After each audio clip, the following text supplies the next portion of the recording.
Entonces, el hecho generador, ¿verdad? Que obviamente, ¿qué es lo que va a causar? Por ejemplo, como en la ley de distribución de bebidas alcohólicas y la ley del tabaco. Ahí son cuestiones bien diferentes. Estas son las que yo quiero que ustedes digan, bueno, eso es diferente a las otras, ¿verdad? Porque aquí, ¿qué es lo que se graba? Aquí, ¿qué medida es la que se va a grabar? ¿Cuál es el porcentaje? Entonces, no es como el 12% para todo, ¿verdad? Sino que depende de la característica de ciertas bebidas, por ejemplo. Hay clasificación de bebidas y así van a tener afectos al impuesto, ¿verdad? No es que todas las bebidas tengan el mismo porcentaje. Entonces, esas cuestiones son las que yo quiero que ustedes vayan identificando con las leyes.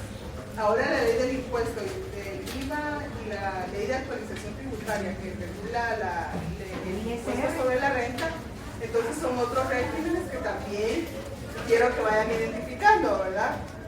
O sea, por ejemplo, si se hablan de 3 rentas de capital, entonces vamos a ver de qué renta estamos hablando, cómo es que surge y esta renta, qué impuesto es el que va a pagar.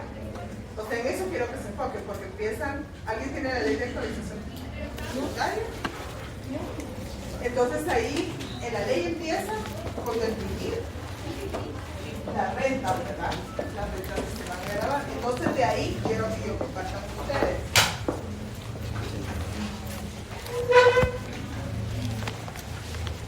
Pues, objeto de la ley. Se decreta un impuesto sobre la renta que tengan las personas individuales, jurídicas, entes o patrimonios que se especifiquen en este libro, sean estos nacionales o extranjeros, residentes o no en el país.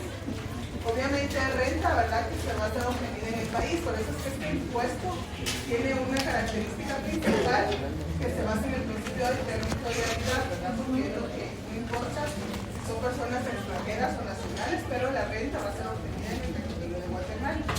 Entonces dice categoría de renta según procedencia. Se graban las siguientes rentas, ¿verdad? Las rentas de actividades lucrativas, las rentas de trabajo, las rentas de capital y las ganancias de capital, ¿verdad? Entonces, pues esto después ustedes van a comprender. Entonces ustedes se van a ir a buscar cada una de esas rentas. Me voy a enfocar, pueden decir los que van a trabajar esta, ¿verdad?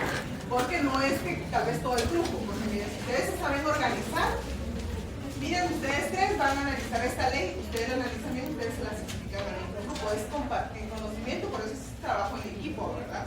Entonces, porque si ustedes no confían en el trabajo que van a hacer, entonces cada quien va a tener que analizar toda la ley. Entonces pueden hacer hasta cuadros o algo para poder explicarle a su grupo. Entonces vamos a enfocarnos primero en las rentas de actividades lucrativas. Yo voy a ver todo lo que es de actividades lucrativas que regulaba. Se puede ir así. Y otra persona, la renta de trabajo.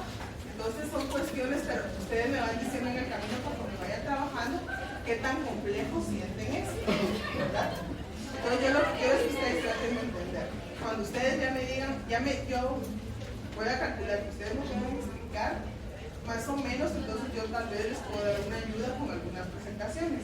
Pero yo lo que quiero es primero ver el interés de ustedes, qué tanto pueden entender la ley, ¿verdad? Porque obviamente estudiar la ley de actualización tributaria o la ley del impuesto al valor agregado no nos va a alcanzar un semestre para entenderlo, porque son procedimientos bien complejos, ¿verdad? Por ejemplo, en la ley del impuesto al valor agregado, ¿qué impuesto paga? ¿Verdad? El pequeño contribuyente, los regímenes que hasta ahorita están vigentes todavía están ejerciendo, o sea, todavía están activos.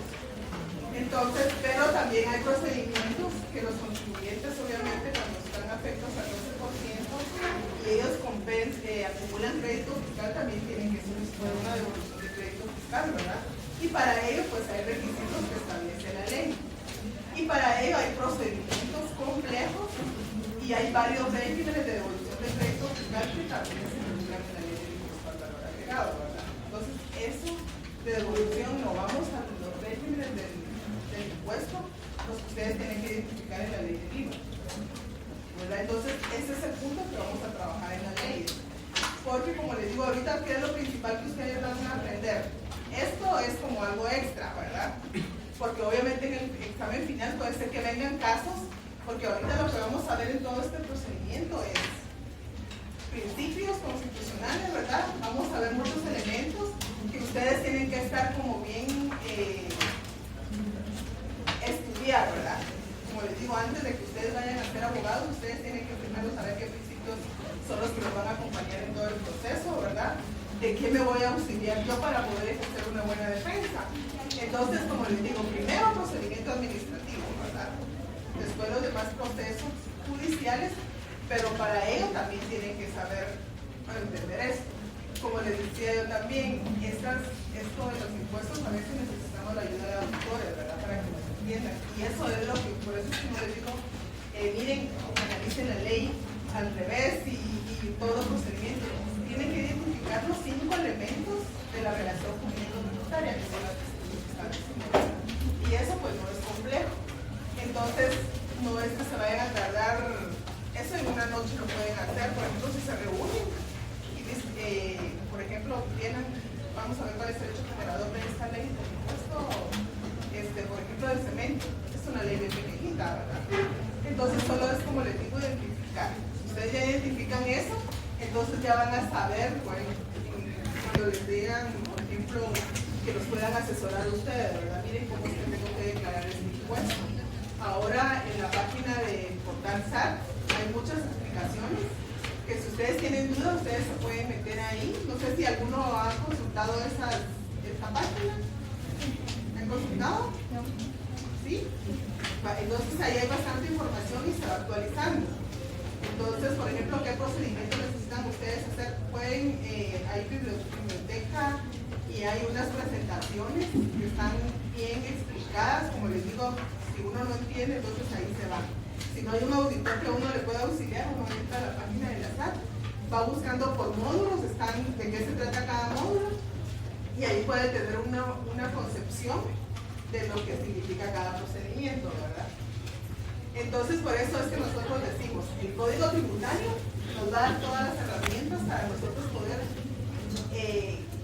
ahí sí que desempeñarnos o desenvolvernos en todo el proceso, ¿verdad? Todo el procedimiento y al final, ¿qué es lo que ustedes quieren?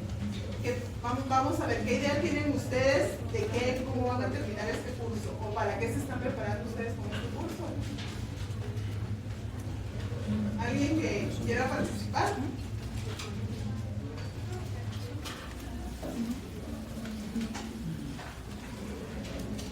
Pues sí, alguien que quiera participar, díganme. ¿Qué esperan ustedes al terminar este periodo de este curso? Poder asesorar a los clientes respecto a las tasas de intereses que deben de pagar con ciertos contratos. Sí, puede ser. Pero miren, ahorita hay mucho campo en materia tributaria, ¿verdad? Entonces, ustedes se dan cuenta, hay muchas oficinas de auditores y abogados que asesoran a los contribuyentes, ¿verdad? Empresas grandes. Entonces, ustedes están pensando en que me voy a graduar, pero ¿a dónde voy a ir? No voy a poder empezar solo, ¿verdad? A menos que tengan un conocido y les digan, mire, como usted se está graduando, me puede apoyar en este campo, ¿verdad? Entonces, muchas veces nosotros necesitamos de irnos con grupos de personas más especializadas donde se dediquen a esto para nosotros poder entrar en este campo, ¿verdad? Pero el conocimiento obviamente no solo va a ser un curso de derecho tributario acá, ¿verdad? O sea, hay que también analizar sentencias, procedimientos, leer libros, ¿verdad? De diferentes autores. Por ejemplo, aquí en Guatemala hay varios libros que ustedes pueden consultar. Incluso hay un libro de Héctor Villegas, creo que se llama. Es argentino. Este libro, vienen todos los autores de acá, lo citan. O sea, ahí está bien explicado, hay muchos procedimientos hasta penales tributarios, principios que se regulan. Obviamente en el libro hace alusión a leyes de Argentina, ¿verdad? Porque el escritor es de allá, pero solo es de que nosotros nos enfoquemos y identifiquemos en nuestras leyes esos artículos, ¿verdad? Porque también ustedes leen eso y es como que estuvieran acá, ¿verdad? Entonces, para mí mi recomendación fue que este anda en electrónico. Yo creo que lo tienen, ¿verdad? Ajá. Entonces, este lo pueden compartir para que ustedes no incurran en gastos, ¿verdad? Está electrónico y como les digo a ustedes, de ahí se pueden auxiliar, que a veces no da tiempo como poder explicar a fondo ciertos temas, ¿verdad? Pero, por ejemplo, ahorita si nosotros vamos a hablar de los principios constitucionales que estábamos mencionando individual, nosotros necesitamos comprender qué va a significar cada uno de esos principios para poder aplicarlos, ¿verdad? Entonces hablábamos, se recuerdan que les hablaba yo, tenemos que partir, ¿verdad?, de la juridicidad, porque decíamos nosotros, la ley va a ser aplicada y va a ser analizada por expertos que van a tener que establecer, ¿verdad?, con qué legalidad se actuó dentro del procedimiento administrativo, ¿verdad? Entonces, para ello están los tribunales de lo contencioso administrativo, quienes van a aplicar la juridicidad, ¿verdad? Eso es darle validez a los actos que va a otorgar o va a celebrar o va a notificar la administración pública, ¿vale? En este caso va a ser la administración tributaria. Termina un procedimiento administrativo, entonces viene el tribunal y dice, bueno, voy a ver si actúo conforme a la ley, ¿verdad? Porque ustedes saben, tiene que haber una fase judicial, porque la administración tributaria solo va a ser el procedimiento administrativo como cualquier institución. Entonces no es que tenga la potestad, porque sabemos que hay una potestad tributaria que obviamente va a ejercer el Estado a través de la superintendencia de administración tributaria, pero ese está sujeto a una supervisión, ¿verdad?, de los órganos jurisdiccionales. ¿Esto qué quiere decir? El contribuyente no tiene por qué precisamente llegar a una fase judicial, ¿verdad?, para poder cumplir por los principios constitucionales que regula nuestra ley, ¿verdad? Porque decimos, está en ley, estoy cumpliendo, pero estoy consciente, porque no es que el Estado siempre quiera apropiarse de los impuestos, ¿verdad? Porque para eso hay procedimientos y, como les digo, no siempre gana la administración pública. Solo el 8% de los casos. Hay veces que gana el contribuyente, pero es lo que les digo, parte de poder asesorar, ¿verdad? Entonces, la verdad es que fuera, como les digo, sí, tal vez hay un poco de desconocimiento de cómo debe irse, ¿verdad? Porque a veces uno puede ver procesos y dice, bueno, si el abogado del contribuyente mira esto. ¿Sabe que tal vez por eso es tan baja la tasa que ganan los particulares? Porque me dijo que era 92% lo que ganaba la SAT y el 8% los particulares, ¿verdad? Ajá. Entonces, quizá por desconocimiento, licenciada. Sí, tal vez no es en sí de los impuestos o de las tasas o todo eso, Sino ¿verdad?, sino que los procedimientos. Es que también tiene mucho que ver cuando el contribuyente llega a un acuerdo con la SAT, ¿verdad? Porque al final es un procedimiento muy desgastante. Entonces ellos empiezan en el proceso, entonces empieza a desgastarse, ya un juicio de cuentas, todo el procedimiento administrativo, y al final me dijo, yo quiero pagar. Entonces como se le rebaja y él está diciendo que sí, entonces por eso es que gana bastante la SAT, pero es porque llegan también al convenio. Convenio antes. Es que la mayoría de contribuyentes a veces, o sea, cuando ellos están conscientes de que ellos obviamente no cumplieron o sí tienen que pagar, hay cuestiones que obviamente no sé cómo le hacen ellos para poder establecer que tienen que pagar, pero cuando hacen las presencias fiscales los auditores pues justifican, ¿verdad? Y verifican, pues, piden documentación, ¿verdad? Toda la documentación que revisan, obviamente hay parámetros, ¿verdad?, de darle validez a la documentación que tiene el contribuyente. Por decirles algo, para la devolución de crédito fiscal hay un procedimiento en la ley del impuesto al valor agregado, ¿verdad?, que indica cuándo procede la devolución de crédito fiscal. El crédito fiscal solo hay dos opciones, o digamos dos casos en los que se puede solicitar devolución, ¿verdad?, que son los exportadores y los que venden a personas exentas, ¿verdad? Entonces los que son exportadores obviamente tienen ciertos requisitos para poder documentar los gastos, ¿verdad? Porque no, aparte de ser exportadores, ¿qué gastos son los que ellos tienen que, pueden solicitar devolución de crédito fiscal? Tienen que ser gastos que se relacionen con la actividad que realizan, ¿verdad? Pero la ley dice que tienen que ser gastos de aquellos que se puede establecer que sin ellos el contribuyente no puede realizar su actividad, ¿verdad? Entonces, la mayoría de casos, por darles un ejemplo, los contribuyentes ponen gastos para el reconocimiento de crédito fiscal por alimentación a su personal. Por ejemplo, gastos de seguridad, ¿verdad? Pero en las facturas ponen por gastos de seguridad. Seguridad es un concepto como muy amplio, ¿verdad? Porque seguridad puede ser, si es para pagarle seguridad al gerente de la empresa, ese no tiene relación con la actividad de la empresa o establecimiento, ¿verdad? Pero si es gastos de seguridad para una planta, ¿verdad?, de la empresa, empresa o para custodiar la mercancía. Entonces, se tiene que especificar, porque entre los requisitos que establece el artículo 18 de la Ley del Impuesto al Valor Agregado, dice que el concepto de la factura debe estar detallado de manera que pueda entenderse, ¿verdad?, que el gasto sí tiene relación con algo. Tiene que estar completamente detallado. Si no está bien detallado, entonces no se puede reconocer crédito fiscal, porque como les digo, son términos generales, ¿verdad? Como solo gastos de seguridad, es un término para efectos de devolución de crédito fiscal general. Entonces no se cumple con eso, ¿verdad? Entonces, pero lo que les quiero decir es que la ley ya fija los parámetros de cómo deben redactarse las facturas, ¿verdad? Entonces, ¿por qué siguen haciéndolo de la misma manera? O sea, si yo no tengo nada que temer, yo puedo poner en las facturas que se relacionan, obviamente, y probar su documentación, ¿verdad? De que es para seguridad de la planta número tal, donde se guarda mercancía, que por la inseguridad, o sea, hay quienes que sí lo documentan, ¿verdad? Pero lo que les quiero decir entonces es que la ley fija los parámetros adecuados para que ellos tengan la opción de poder solicitar la devolución de crédito fiscal y no se les puede negar nada, ¿verdad? Pero ¿qué pasa? Cuando la ley estipula esos parámetros, si no se cumplen, entonces no se puede solicitar la devolución de crédito fiscal. Entonces, ¿qué sucede con ellos?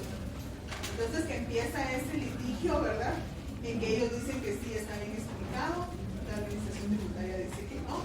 Entonces, termina el procedimiento administrativo y como el contribuyente no está, y bueno, cuando es de ajustes, encima de eso hay otra cuestión, porque miren, ellos solicitan devolución de crédito fiscal. Cuando ellos presentan la solicitud de devolución de crédito fiscal, obviamente eso lo que provoca, obviamente se tiene que hacer, es que la administración tributaria haga una auditoría a la entidad, ¿verdad?, y verifique si procede la devolución de crédito fiscal. ¿Qué es lo que pasa? Cuando ellos van a hacer esta auditoría, determinan otros hallazgos, no solo devolución de crédito fiscal, sino que entonces determinan otros hallazgos, entonces ya les van, ya no es solo el crédito fiscal, sino que dicen, bueno, aquí hay un ajuste, ¿verdad? Aquí hay un ajuste porque acá se determina, entonces, y van haciendo, ¿verdad?, ajustes por del IVA, porque no encuadró esto, o porque no completó, porque no comprobó la forma de pago, ¿verdad? Que se recuerda que hablamos también de la bancarización, no logró documentar el gasto, entonces se van haciendo ajustes. Entonces, ¿qué pasa? El contribuyente estaba solicitando $500,000 de quetzales, pero ya se le van haciendo ajustes, ya van por sí. Y se va revisando y va a ajustes y le encuentran otros y llegan, ¿verdad? Entonces termina la auditoría y dice, bueno, se determinaron ajustes por $200,000 quetzales.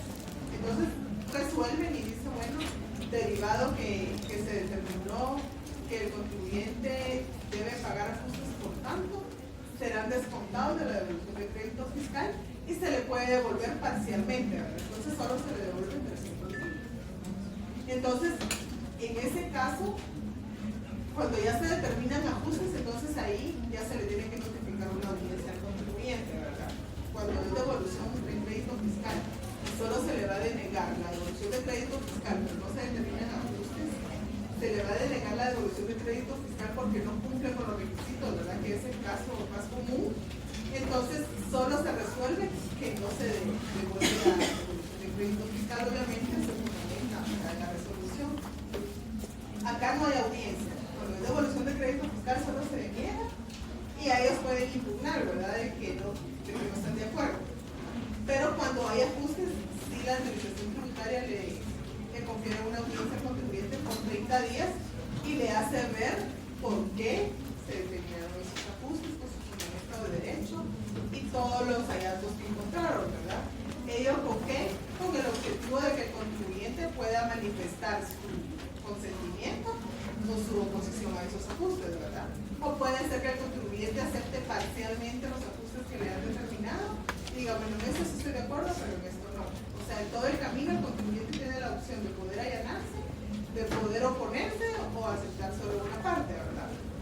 Entonces sigue el procedimiento y ya posteriormente se emiten resoluciones, el contribuyente puede interponer recurso de revocatoria, ¿verdad?, que lo vamos siguiendo más adelante, y termina con la resolución del Tribunal Administrativo Tributario Aduanero.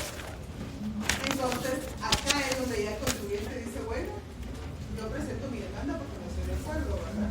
En ese momento es donde presentamos la demanda de lo contencioso administrativo. Ajá. Cuando Ya va cuando el finalizado. Tribunal Administrativo Tributario notifica, porque esa es la definitiva, esa resolución es la que pone definitividad al procedimiento administrativo, para el efecto del contribuyente, ahí también puede decir, bueno, mejor voy a pagar, ¿verdad? O bueno, si no dice, bueno, entonces yo me voy a oponer. Entonces aquí es donde entran ya ustedes, ¿verdad? Tienen que saber bien el contexto de todo lo que pasó en el procedimiento administrativo, y aquí es donde la mayoría fallan, ¿verdad? Porque entonces no es solo que me oponga porque no estoy de acuerdo, porque se violaron principios constitucionales. O sea, podemos alegar todo, pero si no vemos cada medio de prueba que sirvió de base para poder nosotros defendernos, ¿verdad? Por eso es que a veces es bien aconsejable, si bien el procedimiento administrativo no regula como que sea obligatorio que se asesoren de un abogado, mucho lo hace el grado de auditores, ¿verdad? Auditores y abogados de la mano, ¿verdad? Para que haya una buena defensa. Si solo está un abogado, créanme que sí puede haber complicaciones, ¿verdad? Porque entonces no va a ser la defensa acorde a las necesidades que el contribuyente pueda tener, ¿verdad? Porque no sabe lo contable y nos podemos ir, como les digo, utilizando principios en lo que la ley establece, que los medios de prueba, que el principio de igualdad, el derecho de defensa, pero si no se hace una buena explicación con relación a los ajustes o a los que vamos a pelear, entonces no prospera, ¿verdad? Entonces pasa todo ese proceso contencioso administrativo y la defensa del contribuyente se tiene que ir bien fortalecida, ¿verdad? Entonces, ¿qué pasa? Al final solo defienden, como les digo, los principios y todo, y no atacan en sí el fondo del asunto, que son los ajustes. Entonces la sala resuelve que no hay una litis, que no hay una defensa, que el contribuyente negó, pero de los ajustes no presenta una defensa, ¿verdad? O evidencia o de que tiene razón, ¿verdad? Entonces, obviamente, la sentencia va a ser desfavorable para el contribuyente. Y pues de este caso, a veces ya saben que ese procedimiento está malo y entonces vuelven a presentar, pero ahí no hay nadie puede poner esta. Sí, Mario.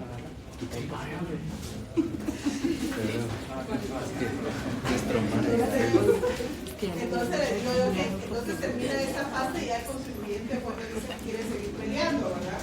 Pero como no saben por la forma que están desempeñando, sigue el procedimiento y ellos presentan su recurso de casación. Entonces cuando presentan su recurso de casación, la administración fiscal empieza a ver todos los defectos que tiene la casación, ¿verdad? Porque no hubo una buena defensa. Entonces desde el principio ya va eso mal planteado, ¿verdad? Entonces, por eso les digo, cuando uno va a empezar un caso, sí hay que buscar jurisprudencia, porque hay casos que todavía no hay sentencias de la Corte de Constitucionalidad, y cuando es así, bueno, uno dice, bueno, voy a probar, porque aquí todavía no hay, ¿verdad? Entonces, la ventaja que se tiene en la administración tributaria es que ahí vemos las sentencias de todos los contribuyentes, ¿verdad? En cambio, los contribuyentes solo miran las de ellos y no tienen acceso a las demás, entonces uno mira hasta diferentes argumentos de diferentes abogados, ¿verdad?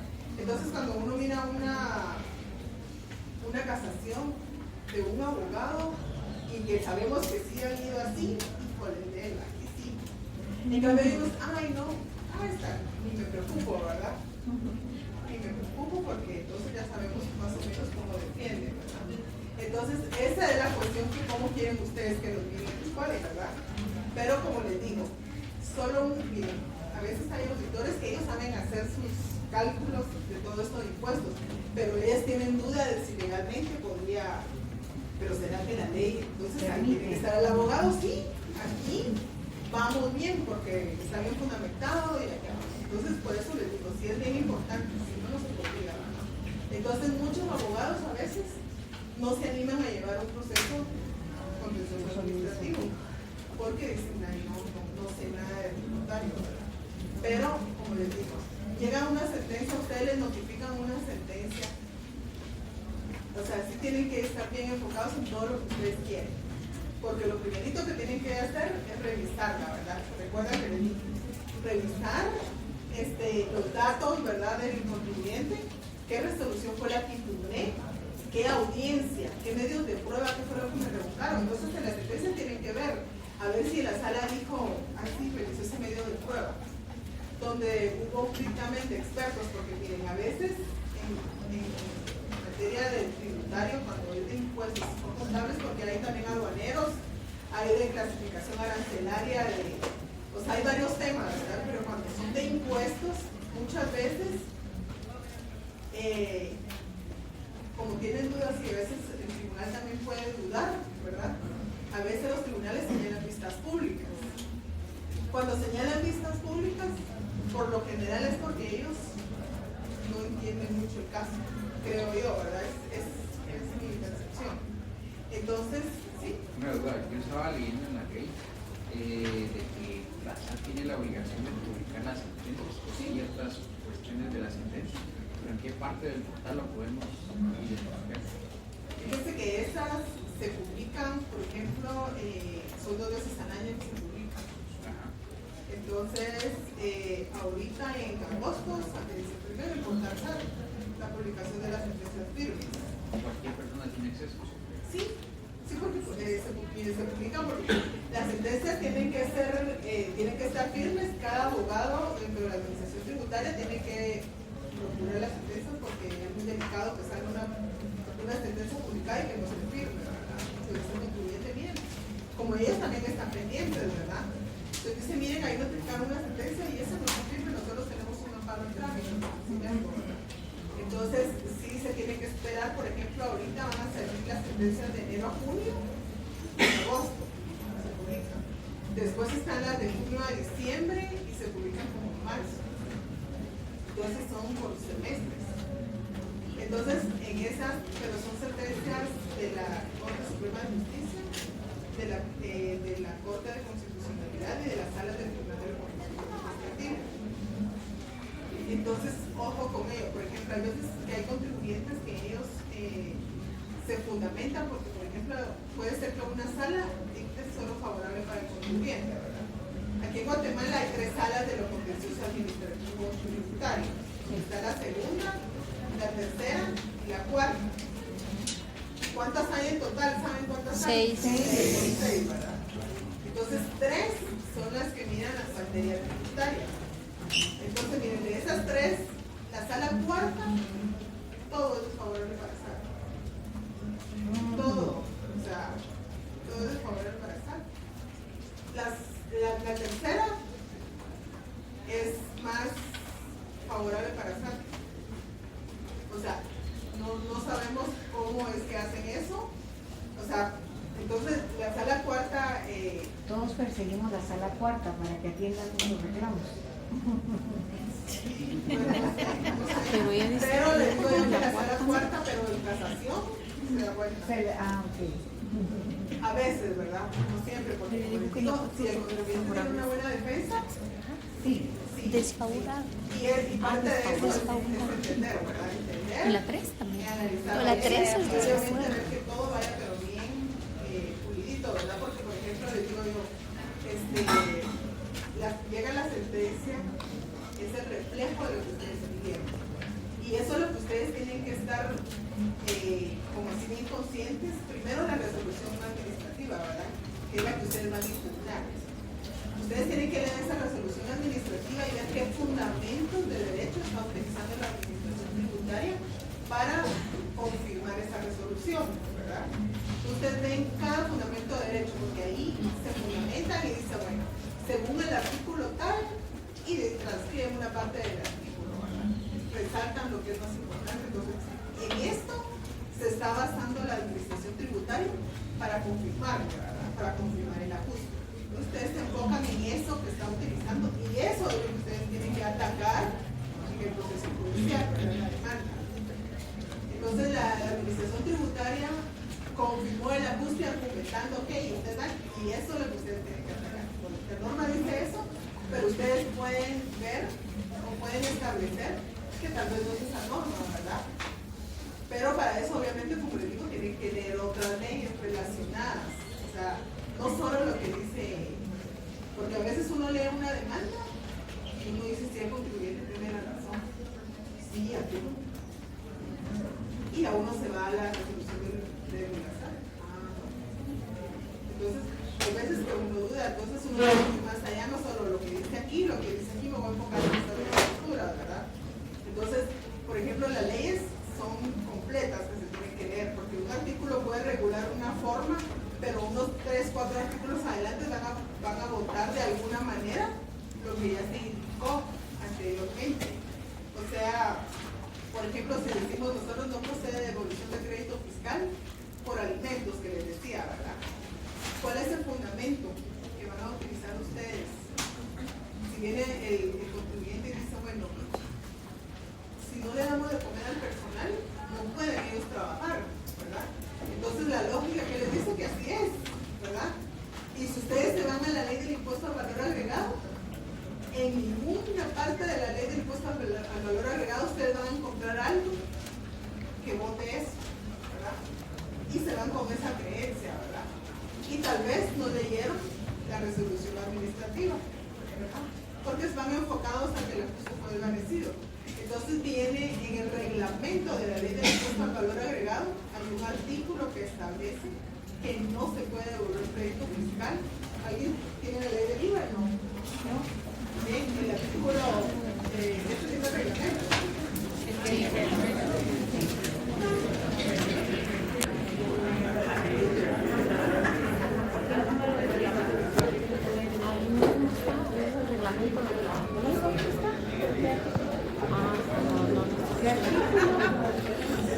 El artículo 22, el artículo 22 del reglamento de la ley del impuesto al valor agregado, gastos que no generan crédito fiscal, de conformidad con lo establecido en el párrafo cuarto del artículo 16 de la ley, no generan el derecho a crédito fiscal del impuesto al valor agregado, entre otros, la compra de bienes o adquisición de servicios destinados al uso o consumo particular del contribuyente, socios, directores, administradores, empleados, dependientes, sus familias o de terceras personas. Entonces vieron que este artículo es bien claro, porque los alimentos que son consumo del personal, ¿verdad? Entonces, pero vamos a otra cosa. Fíjense que los artículos de los reglamentos, estos no los pueden ustedes atacar en casación, ni los principios, ni artículos constitucionales, ¿verdad? Porque solo es en materia sustantiva, ¿verdad? Los procedimientos, o sea, hay un montón de cuestiones para requisitos para la casación, ¿verdad? Pero entonces, ¿qué va a ser uno?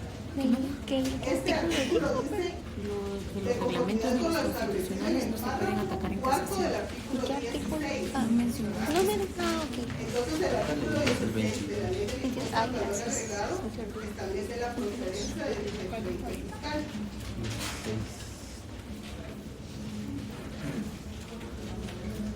Y dice procede la devolución de crédito fiscal para su compensación por la importación y adquisición de bienes y la utilización de servicios que se vinculen con la actividad económica.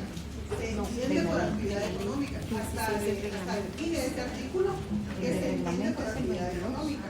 Dice la actividad que supone la combinación de uno o más factores de producción con el fin de producir, transformar, comercializar, transportar o distribuir bienes para su venta o prestación de servicios. El impuesto pagado por la adquisición, importación o producción de artículos se reconocerá como crédito fiscal cuando los mismos estén directamente vinculados al proceso de producción o de comercialización de los bienes y servicios del contribuyente. El impuesto pagado por el contribuyente y reconocido como crédito fiscal por la importación, adquisición o construcción de activos fijos no integrará el costo de adquisición de los mismos para los efectos de la depreciación anual en el régimen del impuesto sobre la renta. ¿Acá entienden ustedes algo? No. Aquí que viene, aquí viene un auditor y nos explica, ¿verdad? Porque aquí, si se dan cuenta, dice, miren, Empezamos los con mismos una para efectos voz. de la depreciación anual del impuesto sobre la renta. Entonces ahí ya viene un auditor, aquí a ver, explíquenme, porque mira, aquí no entiendo cuando uno está haciendo un escrito a un abogado, ¿verdad? Entonces ya llega un auditor y dice, mire, pues lo que pasa es que aquí, lo que pasa, y le empiezan a explicar. cuando uno ya entiende, sigue uno entonces con su defensa, ¿verdad? Porque si se va así, en el artículo 16 y el 22 del reglamento, ¿verdad? Entonces les digo que hay cuestiones que nosotros no vamos a poder como definir, ¿verdad? O entender uno, bueno, voy a presentar una demanda y está todo eso en la resolución y ahí dice que la coste que desvaneció. Entonces uno no puede iniciar a hacer una demanda si primero un auditor no le explica. Es que miren aquí lo que pasó y le tienen que explicar. Si no, yo no empiezo a hacer nada, ¿verdad? Entonces, después, ¿qué pasa? Con el tiempo ya viene el mismo tema. Por ejemplo, los de crédito fiscal casi siempre son los mismos temas, entonces no se bueno aquí, ya se bueno. Pero uno siempre tiene que revisar, no basarse uno ahí con el crédito fiscal y eso ya estuvo. No. A veces la regulación o la forma o el motivo por el que confirmaron es muy diferente, ¿verdad? Entonces no nos podemos ir en la misma defensa sobre algo que podría cambiar en lo mínimo, ya cambia, ¿verdad? Entonces, cuando vamos a hacer referencia a este artículo del 16, miren cómo se amarra con el 22. La verdad es que empezamos en el 16 con un tema y terminamos hablando de la depreciación de los bienes, licenciado. El artículo 16 dice en el tercer párrafo, cuarto párrafo, el reglamento de la ley del impuesto al valor agregado está en el contenido del artículo 16. El reglamento de la ley del impuesto al valor agregado desarrollará lo relativo a los gastos que no generarán crédito fiscal del impuesto. Entonces, ¿qué ataca uno? El artículo 16, ¿verdad? El artículo 16. ¿Y qué pasa uno con el reglamento? ¿Cómo uno llama la atención de los magistrados? ¿Verdad? Entonces uno, antes cuando uno no puede atacar algo en un recurso de casación, uno puede hacer unas consideraciones previas, ¿verdad? Porque eso lo puede hacer cualquiera, eso no tiene nada que ver con mi casación, pero como consideraciones previas, entonces ya señores magistrados, el artículo 16 remite al artículo 22 del reglamento y entonces ahí se le explica, ¿verdad? Entonces ahí ellos ya dicen, bueno, no puedo atacar el reglamento, pero ahí me voy, ¿verdad? Entonces ya los magistrados, ya ellos ya hacen la conexión y no nos vamos a atacar ese artículo, sino que el 16, porque este hace referencia. Entonces eso es lo que tenemos que aprender en las leyes tributarias. Siempre que lean un artículo, la mayoría de veces le remite a otro. Entonces es una concatenación y obviamente el Código Tributario muchas veces nos remite también a la ley del organismo judicial, ¿verdad? Cuando hay como discrepancia. Entonces sabemos que en materia tributaria, ¿qué prevalece? ¿Lo especial o lo general? Lo especial. Lo especial, ¿verdad? Entonces, ¿qué ley nos dice eso? La ley del organismo judicial, ¿verdad? Entonces, obviamente, algo que está regulado en el Código Tributario, que es lo general, ¿verdad? Para los impuestos. Las leyes, cada impuesto va a establecer su propio procedimiento, ¿verdad? Entonces, ¿qué vamos con ello? En el Código Tributario establece, por ejemplo, las sanciones, ¿verdad? En el Código Tributario dice que la sanción por omisión del pago del impuesto es del 100%, pero si nos vamos a una ley, no es el 100%, porque la ley del tigre es el 20%, ¿verdad? En la ley del UCI también. Entonces, hay diferentes formas, entonces no podemos decirnos, bueno, la ley dice, por ejemplo, les hacen una pregunta de privado a ustedes, ¿cuál es la sanción por no pagar un impuesto?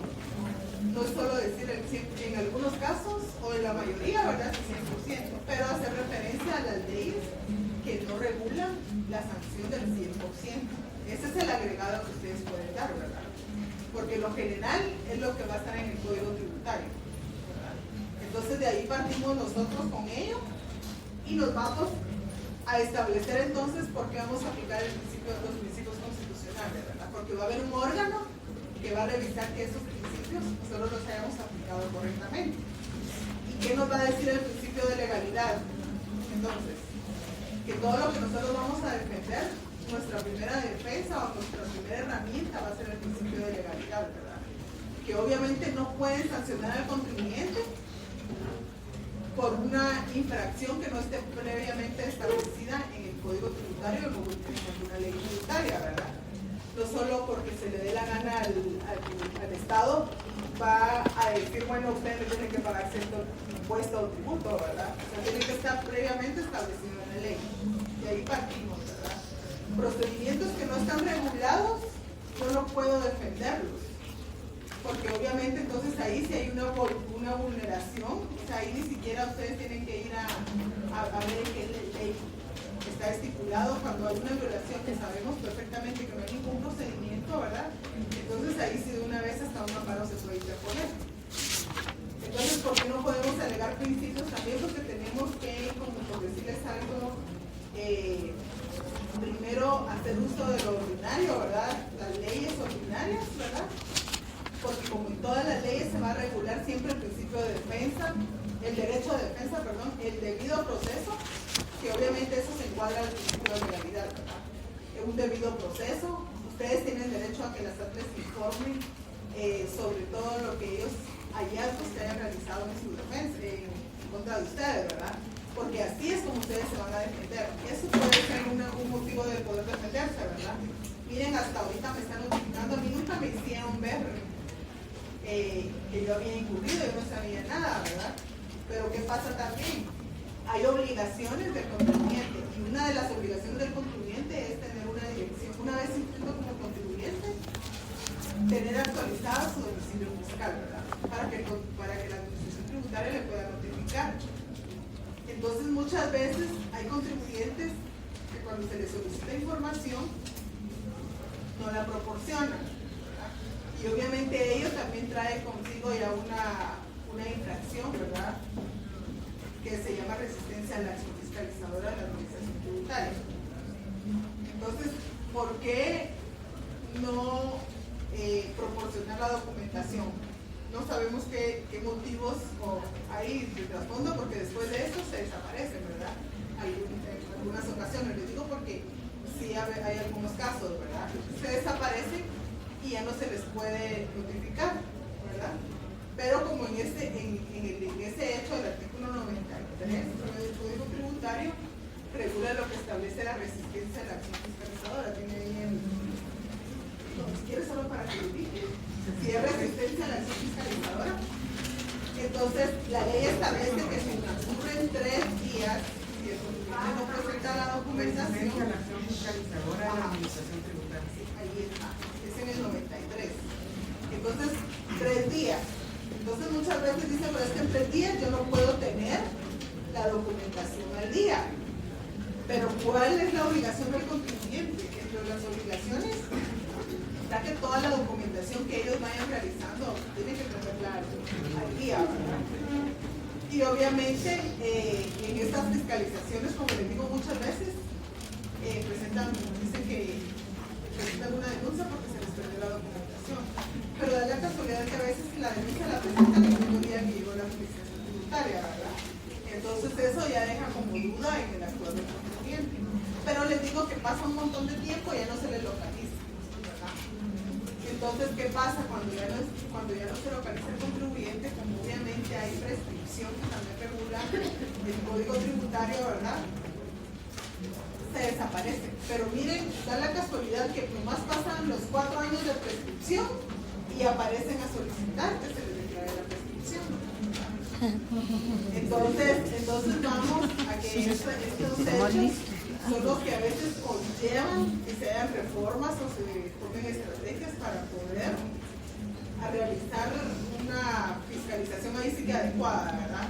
O sea, los medios de cómo van a poder ellos establecer dónde localizar al contribuyente. Obviamente, las personas que son responsables hasta ellos se preocupan, ¿verdad?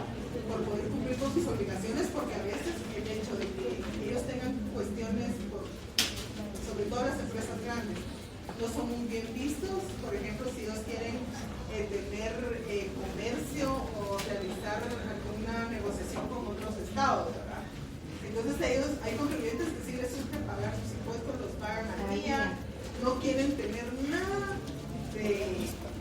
no tienen ningún inconveniente, ningún omiso, entonces ellos sí se preocupan por estar pagando, ¿verdad? Y obviamente, como les digo, cuando ellos presentan sus medios de prueba para desvirtuar.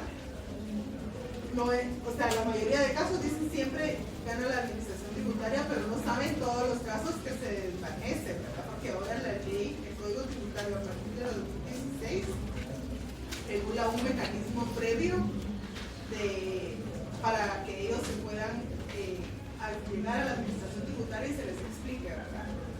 Estos son mecanismos que previo a que haya un litigio, se les invita al contribuyente y se les indica, ¿verdad? Estos fueron los hallazgos que fueron determinados. Y como les digo, ya el contribuyente decide si acepta o se opone, ¿verdad?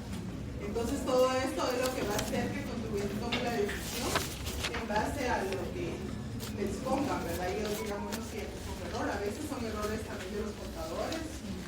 Los contribuyentes no saben, por ejemplo, hace poco llegó un contribuyente que no sabía que la sentencia estaba firme ya para cobrar y no sabía, o sea, los abogados no le dijeron que ya estaban firmes, que ellos todavía querían ver cómo defendía, pero quedó firme, ya no pudieron interponer el amparo, ¿verdad? Se les pasó el pan. Entonces, sí, entonces cuando son millones de quetzales los que tienen que pagar, ya también el contribuyente está convenio de pago y los abogados imagínense también muy preocupados, ¿verdad?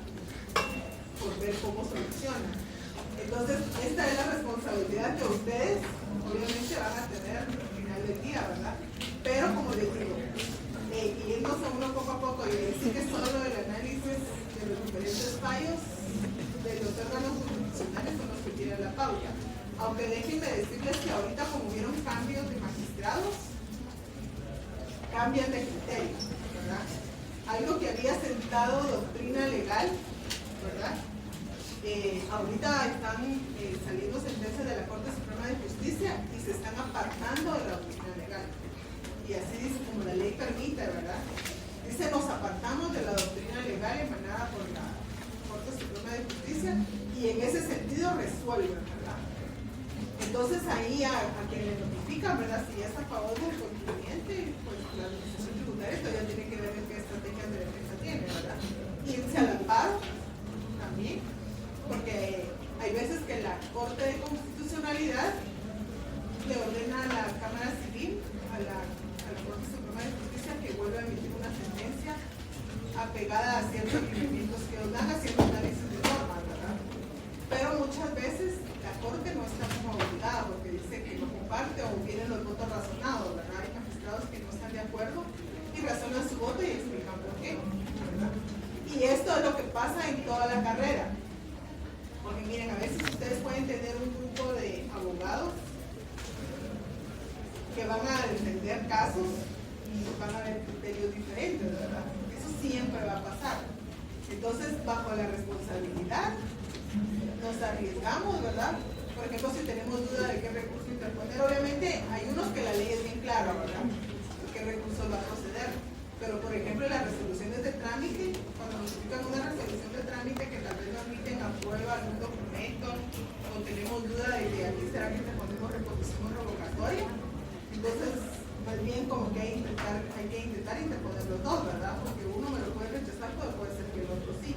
Esto puede suceder. Por ejemplo, también que se haya pasado el plazo, ¿verdad? Para que notifiquen. Por ejemplo, miren, hay jugadas de todos lados, y se los voy a contar, algunas experiencias que hemos tenido. Porque hay veces, en un caso le notificaron una sentencia a un contribuyente y apareció por ahí una nulidad.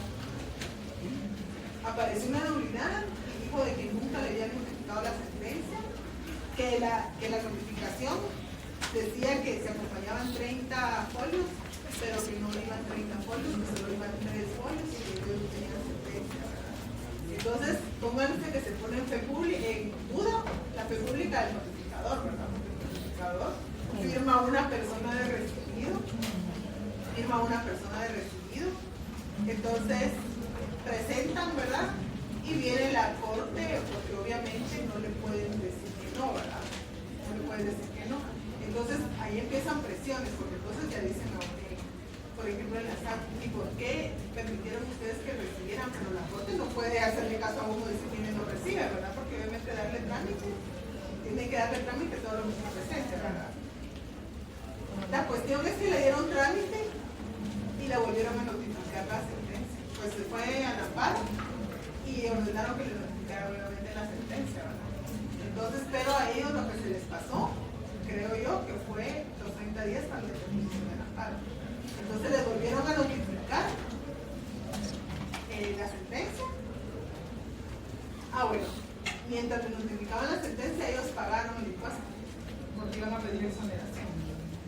Pagaron el impuesto, dijeron que iban a pedir exoneración y les notifican la sentencia nuevamente desfavorable para ellos. Pero ya, Y ellos se van al amparo y ahora ellos están pidiendo devolución de pago debido, ¿verdad?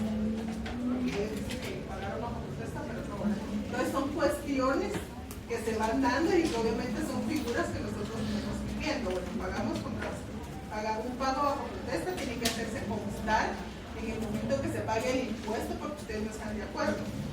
Por ejemplo, a ustedes les dicen, bueno, miren, tienen que pagar tantos tributos, obviamente eso les va a generar un montón de cuestiones y dicen, bueno, miren, yo voy a pagar, pero voy a pagar bajo protesta, lo tienen que expresar, ¿verdad?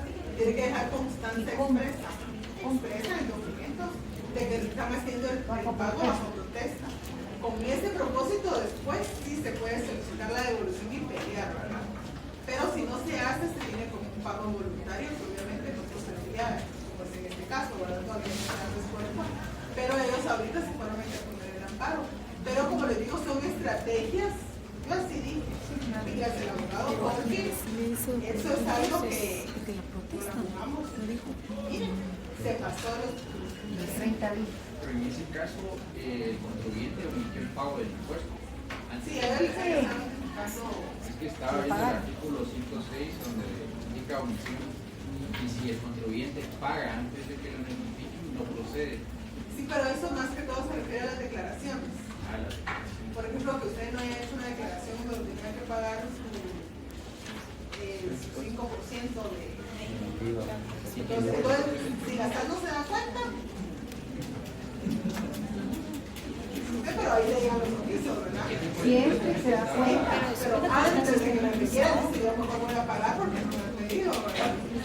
Pero los oficios ahí van, se van a acumular. Licenciada, ahorita si usted quiere pagar su impuesto de circulación de vehículo, no la deja porque resulta que tiene un omiso en la SAT y no le permite y usted se vuelve loca y no entiende por qué no puede pagar y usted quiere pagar.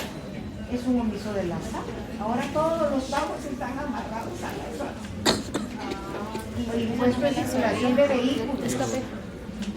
Yo recientemente traté y tenía un omiso. Contador. O por ejemplo, el contador le dice a usted, mire, aquí verá que pasó esto y no declaramos algún error. Entonces eso es, ¿verdad? Antes de que la SAT nos requiera, entonces ahí hay una rebaja. Y como les digo, por ejemplo, si le notifica la audiencia, y usted no evacuó la audiencia o en ese momento usted quiere pagar, le rebajan, usted pague el 25% nada más, se lo recargan,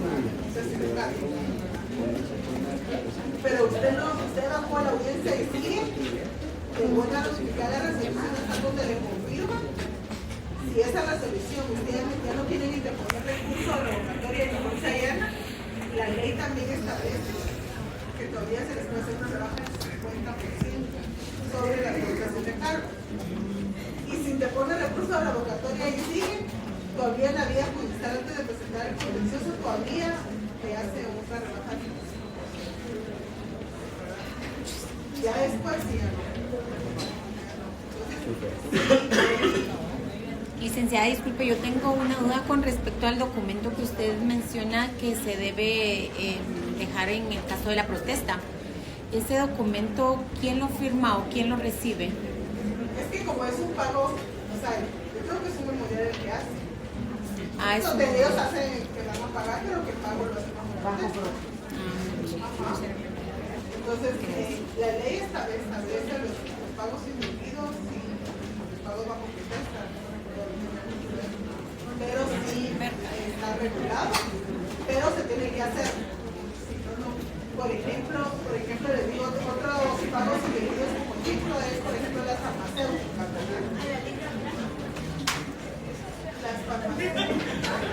Las farmacéuticas, ellos cuando ingresan medicamentos, si no tienen la resolución que los de la exoneración, ellos pagan voluntariamente y después ellos quieren eso, pero como no tienen la documentación, se tienen como pago voluntario.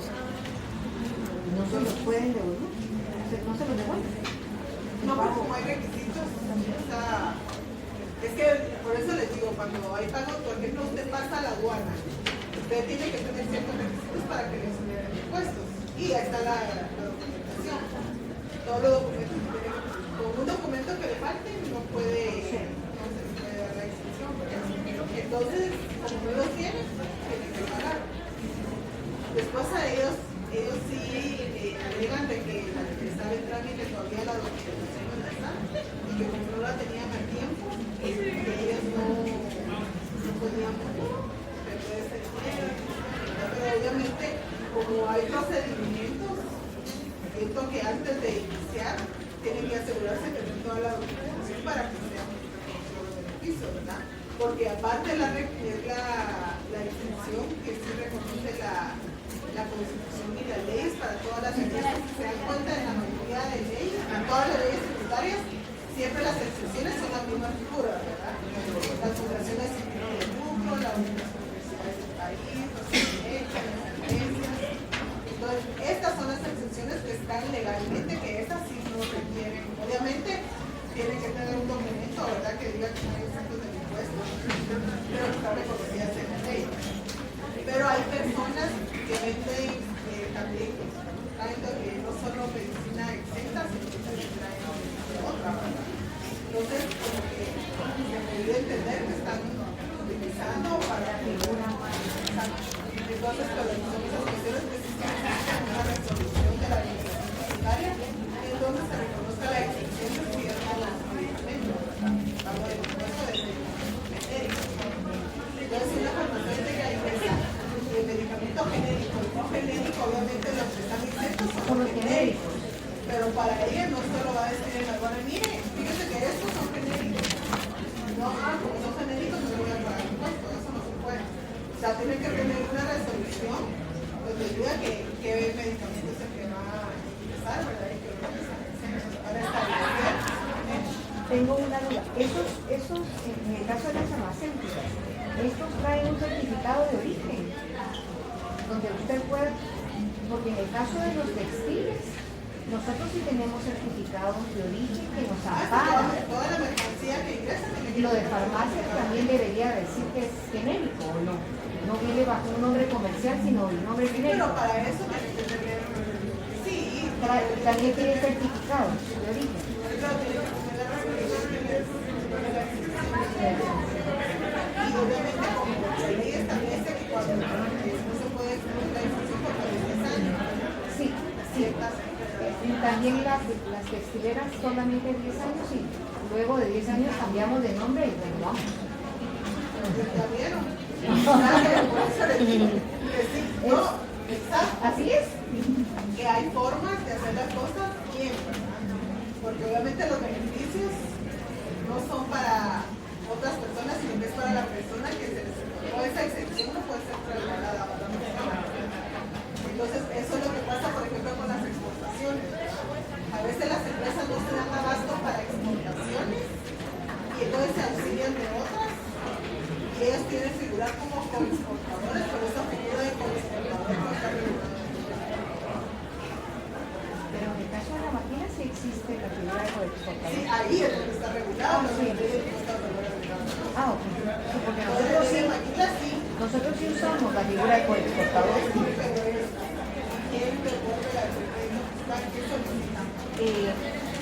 La figura del coexportador, yo hago la tela y usted confecciona, entonces usted y yo vamos a exportar juntos. Pero ahí en realidad no estamos reclamando ningún crédito, ¿verdad? Es solamente la figura. El problema es cuando reclaman el crédito. Sí, ¿quién? Porque ¿quién? ¿Yo la textilera o usted maquila? Sí. Entonces ya se tenía que poner de acuerdo, bueno, ustedes vamos a exportar, pero solicita el crédito fiscal usted porque yo tengo exportadora y no puedo exportarlo porque la ley no figura esa ley, no figura esa, no figura la La coexportación que sea de Entonces, tema crédito. se reclame crédito fiscal usted y me da mi parte a mí, tendría que ser, ¿verdad? No está viendo desde ese punto de vista. Entonces quedamos así. ¿Será que cuándo son las explicaciones?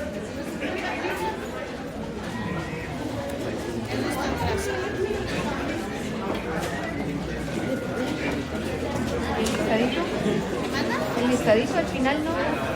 Solo hay 5, solo hay 5. El listadito al final ya no. Pues no sé, porque ya creo. De lo que aparece en el listado, ustedes se muchos o fueron a otra sección.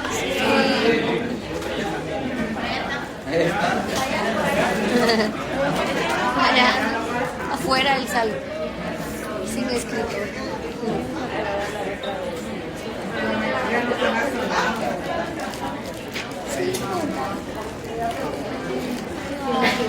Ya va a requerir el listado de la reunión de los grupos.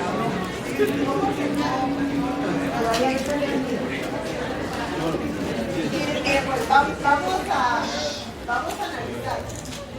Porque si no, se tarda mucho para las reasignaciones, vamos a dejar los listados como están. Y ustedes me dicen, mire, del listado del número 10, solo estamos nosotros. ¿Verdad? Mi grupo es un grupo. Mi grupo solo Nos quedamos con 9. faltan 3 chicos. ¿Quiénes están? El viernes espero que vengan todos. El viernes vamos a establecer qué listados están completos, pero bueno, entonces ahí se van a agregar los otros. Es el Pero jueves. yo voy a averiguar.